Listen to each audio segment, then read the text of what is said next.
ఇప్పటికే అధికార పార్టీలో ఆ జిల్లా వాళ్ళదే పెత్తనం, ప్రభుత్వంలో కూడా వాళ్ళదే హడావుడి. ఇప్పుడు పెద్దల సభలోనూ ఆ జిల్లా నెంబర్ పెద్దదైపోయిందా? అక్కడ కూడా వారి ఆధిపత్యమే నడుస్తోందా? ఏమో, తాజాగా తెలంగాణ రాజకీయాల్లో ఇదే చర్చ జరుగుతోంది. ఇంతకీ ఏంటి విషయం అనుకుంటున్నారా? అయితే ఈ స్టోరీపై ఒక లుక్ వేయాల్సిందే.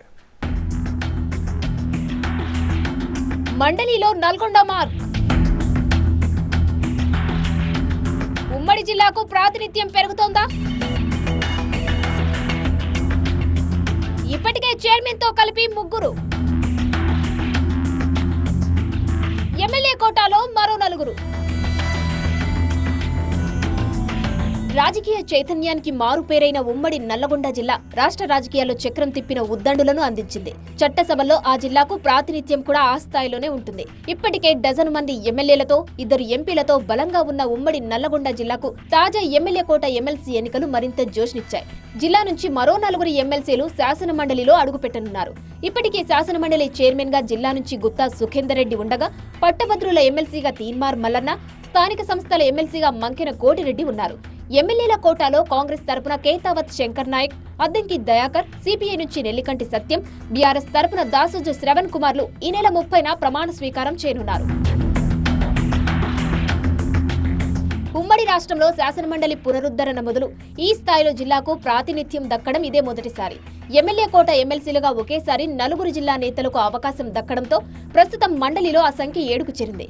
ప్రస్తుతం పెరిగిన సభ్యుల సంఖ్యతో మండలిలో నల్గొండ మార్కు కనబడుతుందన్న చర్చ మొదలైంది. గతంలో ఉమ్మడి జిల్లా నుంచి ఒకే సందర్భంలో 2-3కి మించి ప్రాతినిధ్యం దక్కలేదు.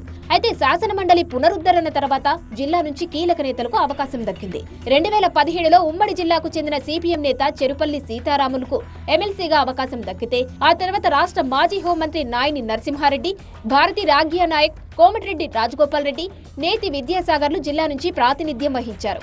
కర్నె ప్రభాకర్, పూల రవీందర్, డాక్టర్ తేరా చిన్నపరెడ్డిలు కూడా జిల్లా నుంచి ఎమ్మెల్సీలుగా ప్రాతినిధ్యం వహించారు.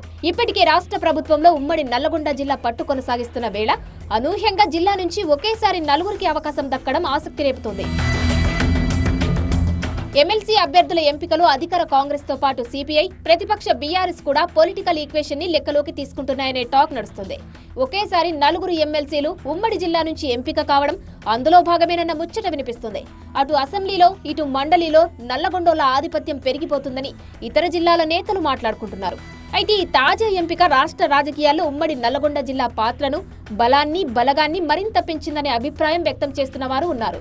మున్ముందు మరింత పవర్ఫుల్ సెంటర్ గా నల్గొండ జిల్లా మారుతుందనడంలో సందేహం లేదనే అభిప్రాయము వ్యక్తమవుతుంది.